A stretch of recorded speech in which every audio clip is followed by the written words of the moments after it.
因為呢個熱水器個位置好窄，直入之後仲要轉彎，嗰下先頭痛，所以個位置比較細。只係夠一隻手入嚟。講呢部機係伊萊克斯嘅，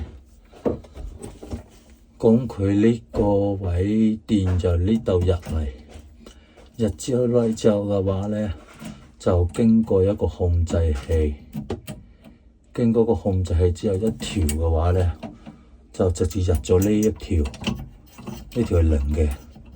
之後條火線咧就入咗個保護器，控制保護器裏邊，之後再入咗去另外一端度。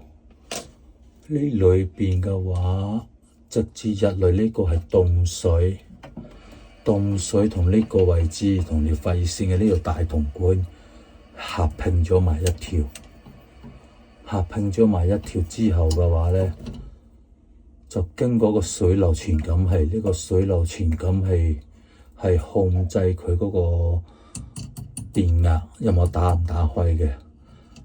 呢個嘅話控制佢一個保護，呢度第二個保護，呢個保護係防止乾燒保護、缺水保護之類嘅，而呢個係控制佢嘅電流保護。呢部機裏面總共有兩個保護，一個係電流保護，一個水壓保護。結構睇起上嚟簡單，但係呢部機都唔平，因為全部都全銅管，而且再加上睇佢嘅結構亦都唔係好差。呢個係當電壓方面有問題嘅話，佢就會跳咗個保護嘅。電水入嚟，水由呢度分咗條過嚟之後，再入翻去呢度，即係水流經過咗之後再入翻嚟，所以再同下邊呢個部分連接埋一體。呢隻伊萊克斯嘅結構，睇起上嚟簡單，就冇其他嗰啲咁複雜。裏邊有幾多走發熱線，佢裏面就係得一條發熱線。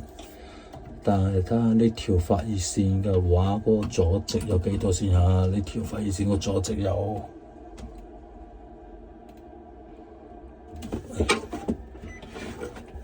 度佢個阻值睇下幾多先。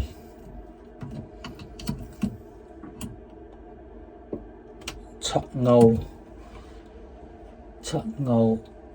7/74，應該係幾多千伏咧？我要攞手機，不過手機而家錄緊住，冇辦法計算啦。倒翻呢條發熱線就係7歐嘅阻值，除翻220嘅結構。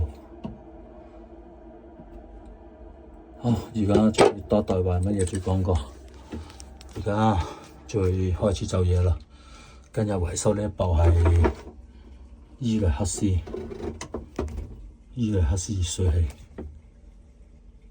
維修熱水爐，再運電器維修。